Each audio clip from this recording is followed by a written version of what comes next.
Assalamu alaikum students, hope you're doing good. Kindly mark your attendance in a chat box.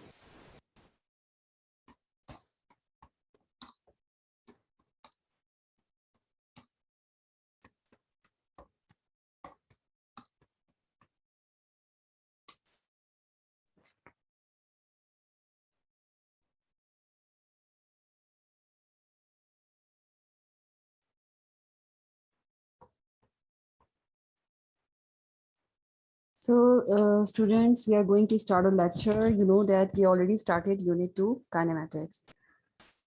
First of all, just recap equations of motions. We have discussed 3 equations of motions. The first one is Vf is equals to Vi plus At.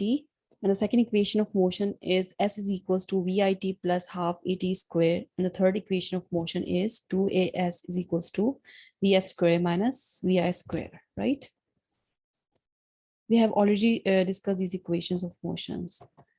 Now the rest of examples we have already done. Now take start from example 2.13.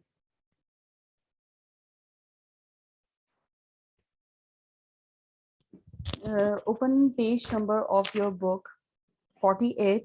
Here example 2.13 is done, right? A car travels with velocity of 5 meter per second. So the initial velocity from which the car is traveling is given to you, that is Vi is equals to 5 meter per second. It then accelerates uniformly and travels a distance of 50 meters. And the car is moving with uniform acceleration and it covers a distance of 50 meter.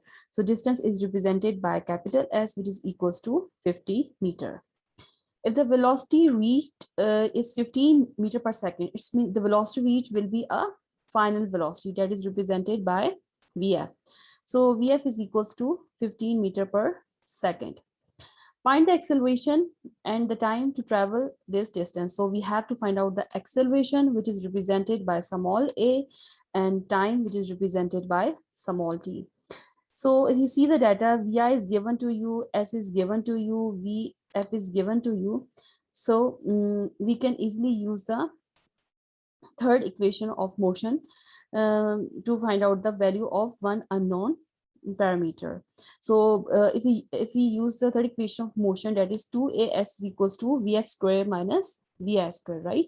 So you know that the value of a is unknown, that we have to find out. S is given to you, that is 50 meter.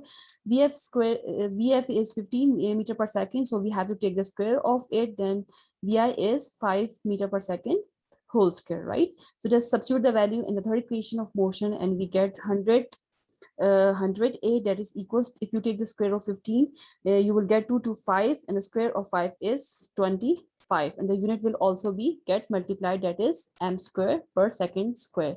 So if you just simplify it, 2 to 5 minus 25 gives you 200. Divide this 100 meter on this side, you will get the value of a, that is equals to 2 meter per second square. So with the help of third equation of motion, we can find out the value of acceleration in this example. So a is equals to 2 meter per second square. Similarly, now we have to find out the time. So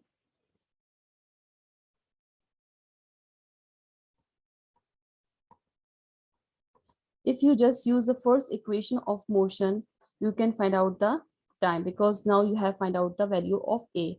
So the first equation of motion is Vf is equals to Vi plus At. You know the value of Vf is 15 meter per second, Vi is 5 meter per second, acceleration is given to you, that is 2 meter per second square, and time is unknown, right? So you just have to subtract 15 minus 5. 5 is adding over here. When it will come after the equal sign, it will be subtracted. So you get 15 minus 5 meter per second. 2 meter per second multiplied by 10, t remain as it is. So 15 minus 5 gives you 10 meter per second, and 2 meter per second square t will remain as it is. Now you have to find out the value of t. So you have to multiply 2 meter per second square on the other side, divide on the other side. So t is equals to 10 by 2. And if you just simplify it, you will get the 5 seconds, right? So this is the value of time. So the acceleration we have find out in this example is 2 meter per second square, and the time is 5 seconds that is used to travel the distance of cover the distance of 5 meter seconds, right? So this is an example in which we use the two equations of motion, the third equation of motion and the first equation of motion to solve the value of time and acceleration. Now the next topic we are going to start is 2.7. 2.7 is motion of freely falling bodies. So as you know that there is a force of attraction on our earth, right? So that's why we are sitting over here, and whenever we throw any object, it will be go towards the earth, because earth has a force of attraction, and that force of attraction is basically a force of gravity, right? So this force of the concept of this force of gravity is given by the scientist that is named as Galileo. What he did, he went to this leaning tower of Pisa that is shown in figure 2.27. He stand over there and he take the two objects, right? The two objects, they have different masses. One object is heavier and the other object is lighter as compared to the other object.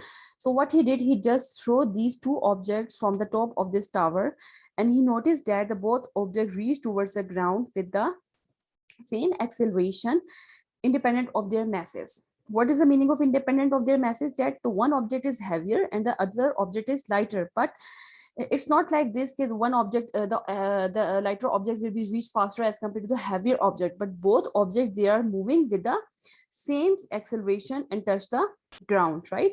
So that's why he noticed that the object, they are not dependent on their masses, right? So with the help of this, he can conclude that there is a force of attraction that attracts the object toward itself, and basically that acceleration of freely falling body is called the gravitational acceleration. All of you know that it is denoted by small g. On the surface of earth, the value is given by 10 meter per second square. The value of gravitational acceleration is always constant, that is equals to 10 meter per second square, right? Like see, this is a surface of earth, the gravitational acceleration is over here is 10 meter per second, but as we just increase our distance from the earth, the value of the this gravitational acceleration will be start decreasing, right? So it will be less on the altitude as compared to the earth.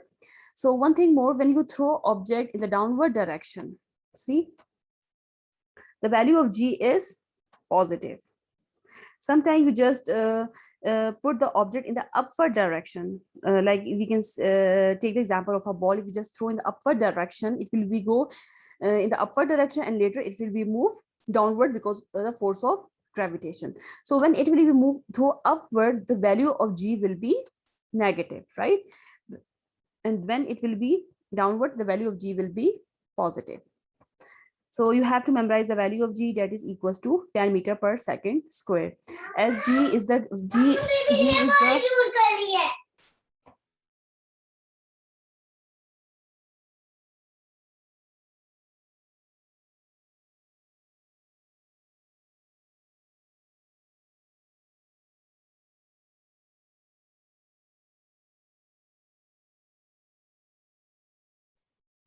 okay, so as a gravitational acceleration is basically the acceleration, that is the object that are moving from the top of any surface, right?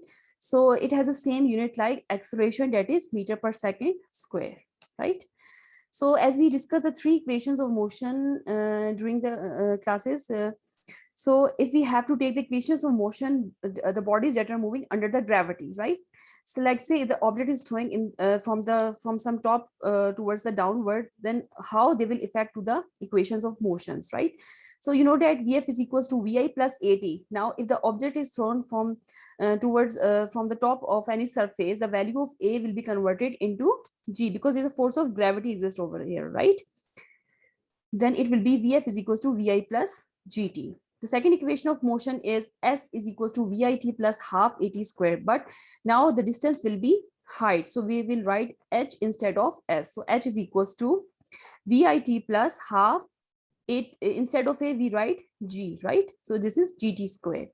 The third equation of motion is 2as is equals to vf square minus vi square. But as we are doing, we are discussing the motion of objects towards the freely falling objects toward the earth. So a will be converted into g and s will become h, right? So these are the equations of motion for the bodies that are moving under the gravity. Now see the example related to this topic, that is 2.14. So in 2.14, what is given to you? A stone is dropped from the top of the tower. A stone, this is an object, it is just dropped from the top of a tower. The stone hits the ground after 5 seconds. The time that is noticed is 5 seconds. Find the height of the tower and the velocity with which the stone hits the ground. So obviously when we just hold the stone in our hand, its initial velocity will be 0. And we just when we just throw the stone, it is moving towards the earth with a gravitation acceleration that is always constant. G is equals to 10 meter per second square. As the direction of stone is downward, so G will be taken as positive. Time is given to you, that is 5 seconds. Here you have to find out the height and final velocity, right? So if you see the second equation of motion, s is equals to vit plus half at square. And when you're using this equation of for bodies moving under the gravity, it will be h is equals to vit plus half gt square. You just have to put the value. Initial velocity is 0, time is 5 seconds, half will remain as it is, g is again 10 meter per second square, and time is 5, so you have to take it square. And when you simplify it, you will get h is equals to 125 meters, right? So the second thing is that we have to find out the final velocity. So if you see the third equation of motion, that is vf square minus vi square is equals to 2as. But here g will be used instead of a, and h will be used instead of s, right? So just put the values. Vf square is equals minus 0 whole square, 2 into 10 into 125, and when you simplify it, vf square is equals to 2500 meters square per second square. If you just take a square root on both sides, you will get a value of vf, right? And it will be vf is equals to 50 meter per second, right? So in this way you can use the equations of motion in the form of gravity, right?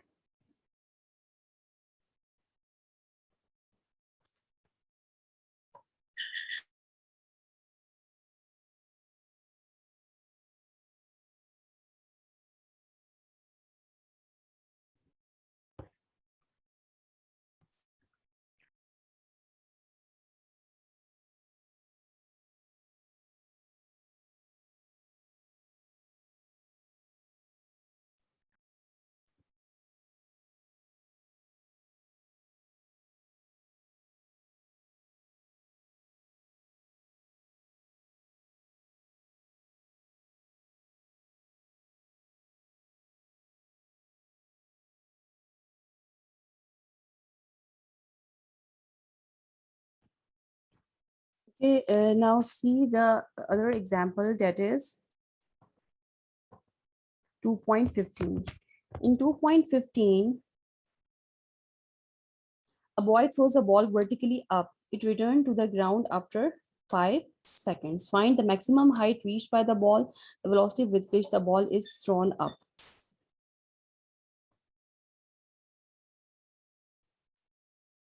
So as the boy throws the ball vertically upward, obviously its initial velocity is not given to you. You have to find out, right? Because it's mentioned over here, the velocity with which the ball is throwing. We don't know that velocity. So we have to find out VI. And when we throw the ball in the upward direction, the value of G will be negative. That is minus 10 meter per second square. The total time that is covered by the body is given to you 5 seconds, right? Because they mention over here, a boy throws a ball vertically up, it returns to the ground after 5 seconds. So the total time is for up and down motion t naught, that is equals to 5 seconds. Okay, if the object is thrown upward, its velocity will be negative, means its acceleration will be negative. But when it will go at the maximum height, here the acceleration will be 0, on maximum height it will be 0, and then when the object return to the ground, again the acceleration due to gravity will be positive. So we can say that at maximum height Vf will be equals to 0, and distance is we have to find out in the form of height, right? As acceleration due to gravity is uniform, hence the time t taken by the ball to go up with it will equal to the time taken to come down, that is equals to half t naught. So our time will be divided, because half time is taken to move the ball in the upward direction, and the half time is taken to move the ball in the downward direction. As the total time is given to you 5 seconds, so if we divide 5 by 2, what will we get? We will get 2.5 seconds, right? For that we are using the equation of first equation of motion, that is equals to Vf is equals to Vi plus Gt. Here we are dealing object moving towards the earth, so we will use G instead of. So just put the value Vf is equals to 0, Vi we have to find out G, the value of G is minus 10 meter per second square, and time is 2.5 seconds. So just simplify it and we will get Vi is equals to 25 meter per second, right? So the next part is that we have to find out the height. So for height, use this second equation of motion. What is the second equation of motion? S is equals to VIT plus half GT squared. But here we are dealing with the objects that are moving towards the earth. So A will be become G and S will be converted into height, right? So the equation will be H is equals to VIT plus half GT squared. So just substitute the value H we have to find out. VI we have just calculated, that is 25 meter per second, time is 2.5, half is remain as it is, and G, the value of G is minus 10 meter per second, and T is 2.5 second square. If you simplify it, you will get the answer 31.25 meter. So in this way, we can calculate the height from by using the second equation of motion.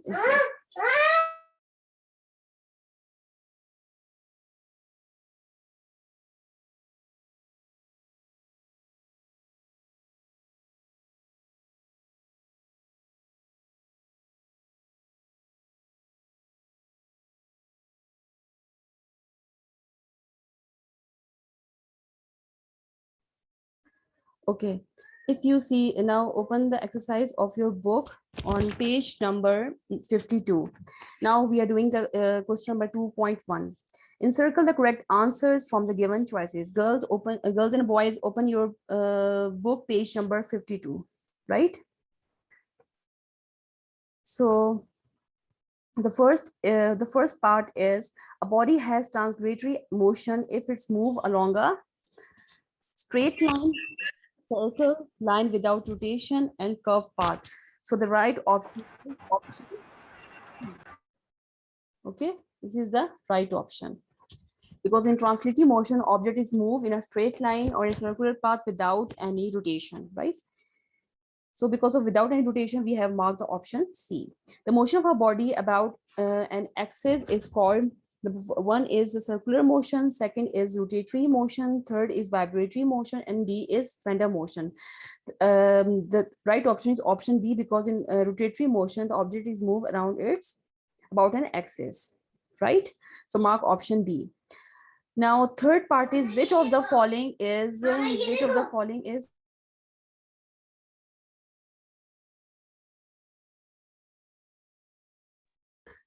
the third part is which of the following is a vector quantity? Speed, distance, displacement, and power.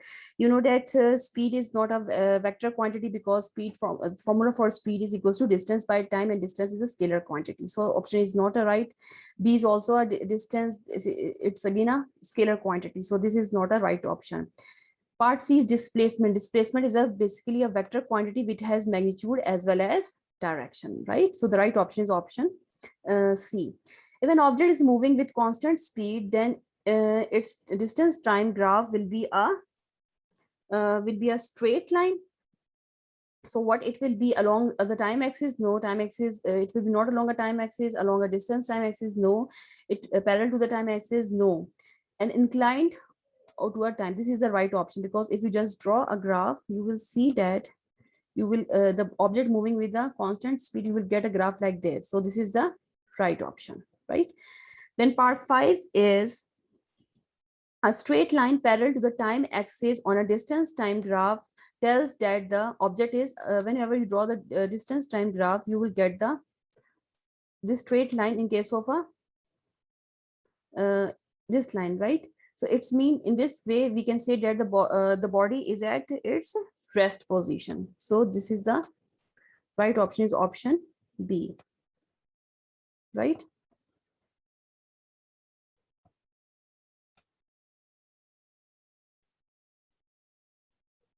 Now see part 6.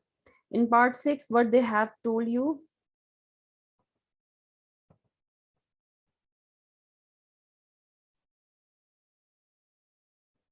the speed time of a graph of a car is shown in figure. Which of the following statement is true? This is the graph shown to you. This is the speed, this is the time, and this is the time is ranges from 0 to 10 second, and speed is from 0 to 15. The option A is car has an acceleration of 1.5 meter per second square. It has a deceleration in this case, but the second option is car has a constant speed of 7.5 meter per second. The C option is distance traveled by the car is 75 meter, and the option D is average speed of a car is 15 meter per second. So the right option is option C, because with the help of a speed time graph, we can calculate the distance. So what is the speed is given by S by T. So you can easily find out the distance, that is S is equals to V into T, right? So if you multiply V by T, you will get the 75 meter answer. That is V is given to you 15 multiplied by 10. Sorry, you don't have to do this. You have to use a formula. You have to, we have studied that the distance is calculated by the area of a triangle. So this is a triangle. The area of a triangle is given by half into base into height. Base into height, right? So what is the base over here? Base is basically 10, right? So half, you write over half over here, and 10, and height is 15, right? Multiply by 15, and when you simplify it, you will get the answer 75 meter, right? So this is the right option, is option C. Now see part 7. Which of the following of a graph representing uniform acceleration? So there are 4 graphs shown you in part A, B, and C and D. So the uniform acceleration is shown by part C, because see, this is also coming in negative, right? So we cannot say that this is in this way the object is moving with a uniform acceleration, because the negative value is over here if you see the graph closely. So this is our right option, that is option C. In this way, the body is moving with negative acceleration, but this acceleration of body is uniform. Now part 8, that the part 8 is, by dividing displacement of a moving body with time, we obtain, yes, if we divide displacement by time, we will get the velocity of the moving object. So the right option is option C, right? Now if you see the rest of part 9, so in case of 9, a ball is thrown vertically upward. Its velocity at its highest point is its velocity will be 0. When it's moving upward, it will be -10. When it reaches to the maximum height, it will be 0. And again, when it will be moving down, it will be come with a positive value of g. So the right option is B, right? A change in position is called displacement. Mark this option C. A train is moving at a speed of 36 kilometer per hour. Its speed expressed in meter per second. What we have to do, we have to convert this kilometer per hour into meter per second. For that, we have to multiply 36 by 1000 and divide it by 3600 to get answer in meter per second. And the right answer is, if you do calculation, that is option A, right? Then we have the other part. A car start from rest. Obviously, its initial velocity will be 0. It requires a speed of 25 meter per second after 20 seconds. So this is VF, and time is 20 seconds. The distance moved by the car is, if you just calculate the distance moved by the car is, you can calculate it. So the right answer will be 500 meter, right? So now open page number 53 for your question and answers.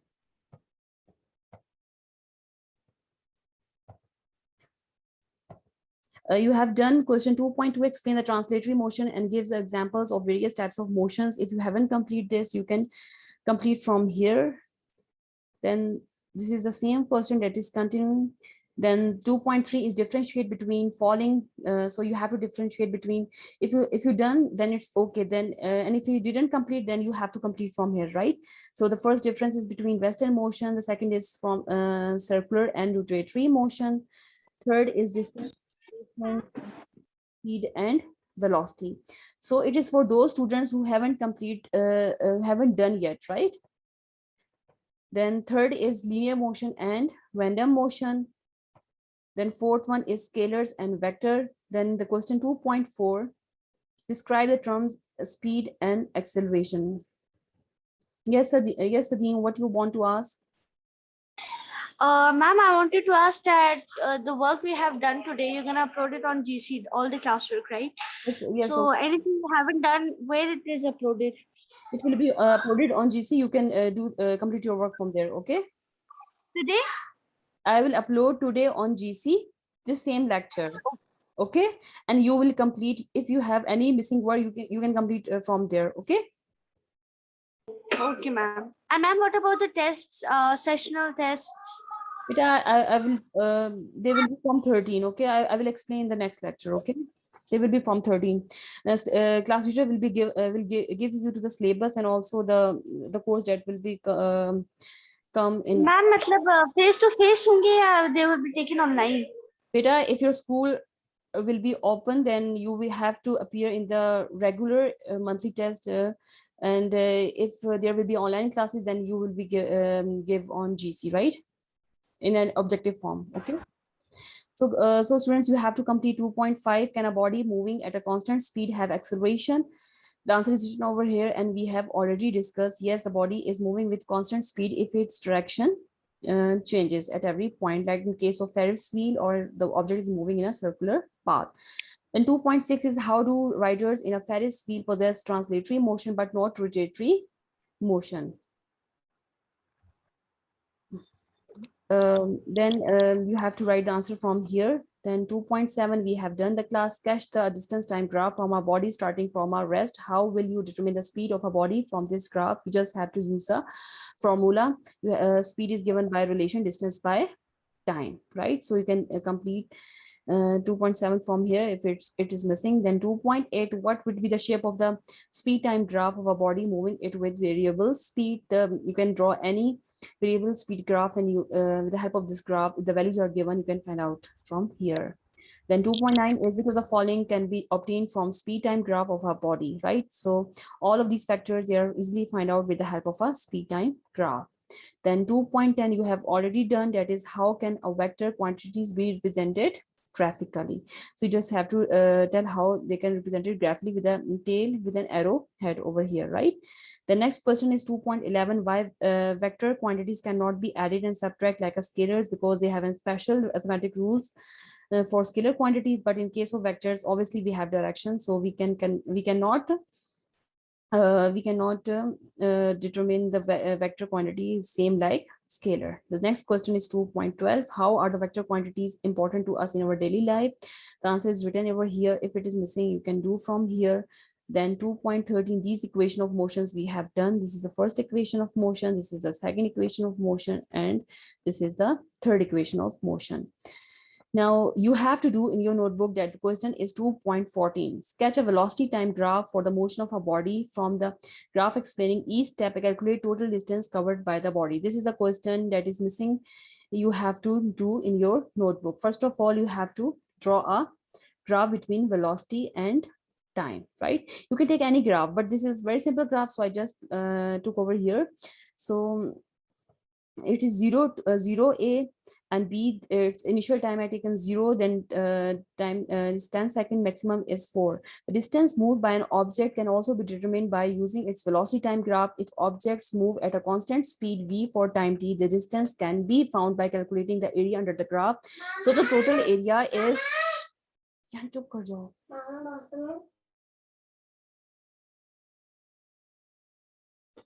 so you can say that total distance time graph is given by area of our triangle OAB.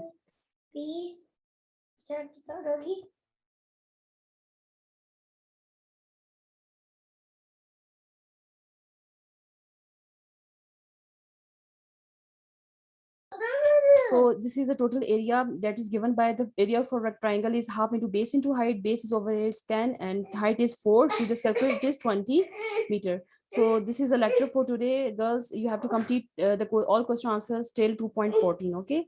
If you have any question, you can ask me. Otherwise, I have to end the meeting.